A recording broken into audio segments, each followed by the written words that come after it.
Mananagot ang may pakana. Ayan. Naalala nyo ho, mga bossing, yung video? Sandali lang, ipakita ko ho sa inyo. No, mabilisan ho kasi aalis ako eh. Hindi lang po pwedeng hindi maisama sa topic eh. Yung video na kaibigan ni Kitty, mga bossing. Yung Becky yata yun, no? Nakabidyong ganun. Ito po, sabi, i-raid po ang bahay ni dating Pangulong Duterte. Hinahanap ko eh. Tapos wala namang katotohanan daw, sabi. Hindi daw totoo. Asan ba yun? O sige, hindi ko makita eh. Sa susunod ko na ipapakita.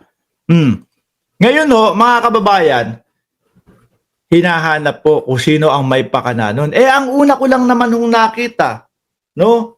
At una kong nakitang kausap nun, si Kitty Duterte. Agad kami nagsagawa ng aming coordination at validation sa aming mga units at nakita po namin nakausap na namin ang ating CIDG and Special Action Force and wala po silang impending operation sa bahay po ni FPRD sa Tsaka boss, iisipin nyo na lang po. Ano ang dahilan para puntahan ng mga kapulisan, ng CIDG, ng NBI o kung sino man yung sinasabi nilang re-raid dun sa bahay? Kung wala na po doon ang dating Pangulong Duterte, ano gagawin nila? Di po ba?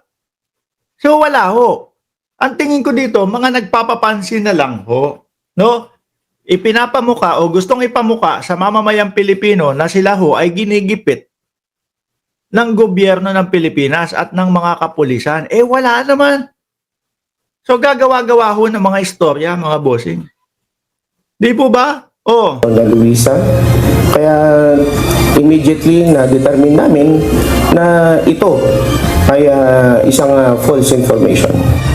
Mananagot sa batas ang sinumang may pakana sa pagpapakalat ng maling impormasyon.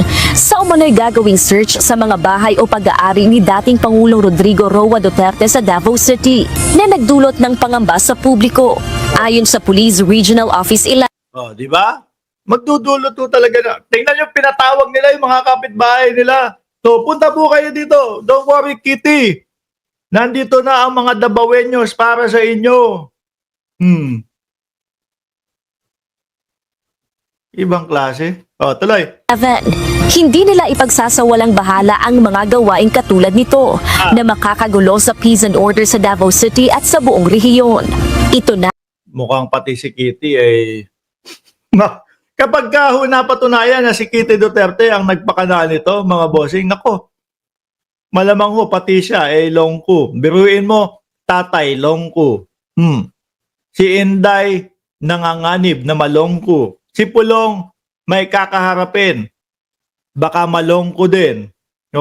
Si Kitty, mukhang siya, yung pinapatamaan dito, mga kababayan. Ang pangatlong beses na naranasan dito ang parehong estilo ng pagpapakalat ng peking impormasyon. Sinasabi ng PRO 11, posibleng ito ay taktika lamang o paraan para magdulot ng kalituhan sa mga tao, lalo na't palapit ng palapit ang halalan. Tapos gagamit. Ito. Yung nagdi-video. Naku, Kitty Duterte. Here we come. Ang taga Davao, nandito na po. Tapos sabi naman, ewan ko, kapitan yata nila yon. Yung mga cellphone nyo, tutok nyo dito. Tutok nyo dyan. Kala mo, may shooting eh. Halatang halata na sila lang mga kababayan eh. Wag bibitawan ng camera yung ganitong posisyon.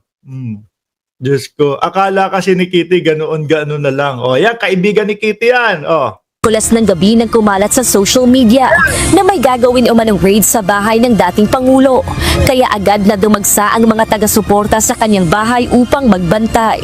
Paglilinaw ni PRO 11 Regional Director Victor Leon Rosete, walang koordinasyon sa kanilang opisina at wala rin makikipag-coordinate kasi yan di ba, sa pinakamalapit na kapulisan mga bossing. Sabi ni Ron Prince, pinaglololo ko talaga ng mga tao, lalo na tropang DDS. Gamit na gamit ang paawa effect. Correct ho. Sabi ni Max Safe, maganda yan, reunion sila. sa kulungan. Deployment ng Criminal Investigation and Detection Group at Special Action Force personnel tungkol dito. Mag-iimbestiga ang PRO 11 at mangangalap ng impormasyon at ebidensya para mapanagot ang may pasimuno. Naku po, yaki talaga ang mga bossing. Nagbigay na agad ako ng guidance sa aking mga kapulisan, sa ating mga units to conduct an in-depth investigation on this matter. At alam naman po natin na ang pagpapakalat ng maling impormasyon. Ang hilig ho kasi nila sa mga ganyan, akala ho nila mga kababayan, uto-uto lahat ng Pilipino kagaya ng mga DDS. Merong raid na mangyayari doon sa bahay ni dating Pangulong Duterte. Naku, sinisigil talaga ng gobyerno at ng kapulisan ang mga Duterte. Yung mga DDS, paniwalang-paniwala ho agad. No? Iba ho kami. Iba ho tayo. No? Majority ng Pilipino nag-iisip po, hindi uto-uto na basta-basta na lang ganyan.